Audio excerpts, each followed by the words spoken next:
What is something that everyone's credited for aside from grades? Perfect attendance. With this schedule, attendance is much better. With its frequent breaks, children aren't as pressured. This means they don't intentionally skip school as much. Kids skip school because they feel that they're exhausted and they need a break. Kids on the schedule get breaks, so they don't need to do this. In addition, with this, kids can learn more and spend less time on reviews from the day they missed. They relieve summer boredom as well. They don't spend months on end playing video games learning nothing. Most of them are left at home, usually alone with their boredom, and they don't want kids to get bored. With this, they often hurt others, hurt themselves, and sometimes land in jail. With breaks much more frequent, it's less likely for someone to get bored and cause trouble. You miss school because you're home recovering from sickness. School attendance rates go down. With regular breaks, sorry. School attendance, with breaks spread throughout the year, you can get relief knowing relaxation is soon. You can sometimes get motivation as well. You don't fall sick nearly as often, don't miss important school days, and don't waste more time catching up again. Yes? How does having frequent breaks affect being sick? I mean, say you have a long week at school, and then you get kind of sick, and you're just like, I'm just not going to go to school because it's been kind of hard recently, but you're still not as sick, but you're not sick enough to stay home. I mean, if you don't want to go to school, if you want to skip school and you're able to skip school, you're going to do it. It doesn't matter whether you're on a year-round school track or not. I know, but the reason people skip school is because they get bored from school. They think they need a break. Yeah, but being bored at school isn't necessarily you get a 2-day break every 5 days, so you still have that amount of break. You just have to make it to the weekend. You're not going to fake being sick just because. You get homework over the weekend, though. I'm sure they get homework over the breaks. Yeah, but they have 3 weeks. They don't have 2 days to do it. I have to do 2 hours of Alex every 2 weekends. Alright. Yes? We don't get homework over the summer, not enough to consume our time anyways, not as much as teachers would probably give over the needed to. Excellent point. Alright, so, and y'all said something about vacations. They are easier to plan vacations with the schedule. Say you would like to go skiing in February, because the best time to go skiing is in February, but you don't have any breaks in February. Yes? In addition, many countries around the world use, yes? You said you don't have any breaks in February. While you might have a break in a year-round school schedule, if there's multiple people, like we've been saying, on different tracks, then the whole family can't go. If there's 2 different students that are in the same family on different tracks and they have breaks at different times, then they can't go as a family, which means you can't go anyways.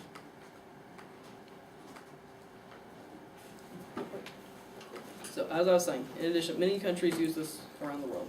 Countries like India and China use it. Their test scores are ranking much higher than the U.S. today. Thank you.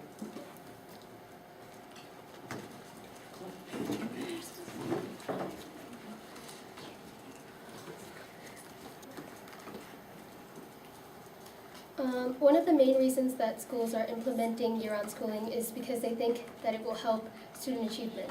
And Anushka did say that it helps test scores, but the truth is that it's not a big enough improvement to implement all these changes. There's actually studies that show there are no significant changes in test scores, especially end-of-year test scores from people who go to year-round school. The belief is that not using a traditional school like the one that we have will get rid of summer slide, which is basically when you forget what you learned over the previous year during the summer.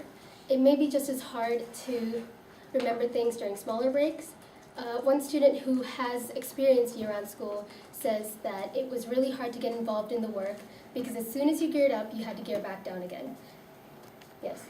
Does it take, it's okay, so it's a 45-day school and it takes 9 weeks, so they have to gear up over 9 weeks. I think gearing up can take only like 1 week and you still have the 8 weeks left to work and then have a break, so.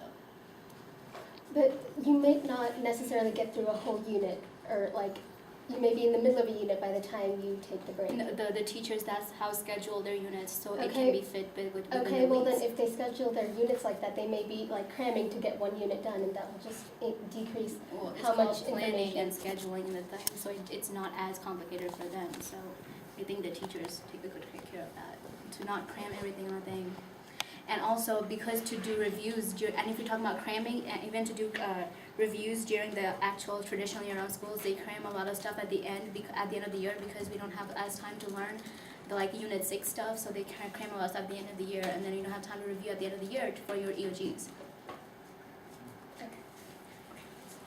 Okay, it's also difficult for students to advance properly because there's only about 1 week between each school year. So say you're an 8th grader, you have like 1 week of break before you became a 9th grader. So that leaves students barely any time to adjust or get used to the fact that they have completely different teachers and completely different schedules.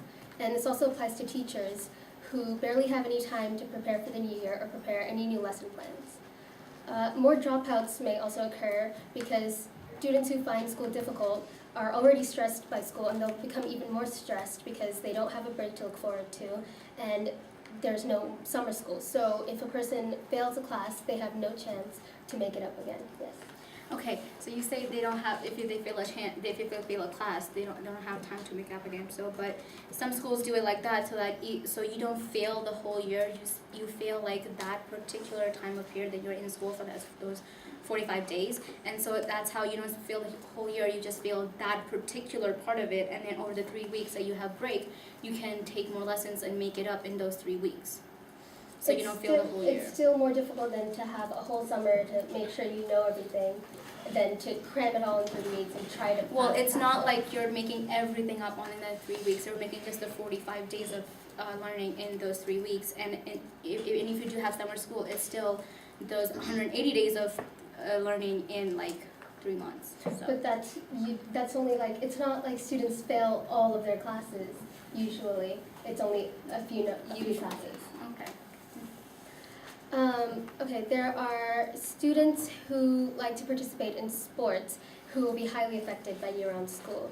It would be difficult for not just students who are athletes, but also coaches to continue the season during the breaks from school. They would have to come in for practices even when school wasn't there. Yes. Well, this school does it by the county sports, and Wake County, every single school there is year-round. So they all operate on the same schedule. Okay, so, but there's still. Time. Finish your point. He brought it up, so finish your point, Shreya. There's still students who are on different tracks, so they may not all be able to, some of them will be in school and some of them will be on a break while the season is going on. And also there's students who do sports during the summer that you can't do during a year-round school. The timings are different. Thank you. All right, that's the end of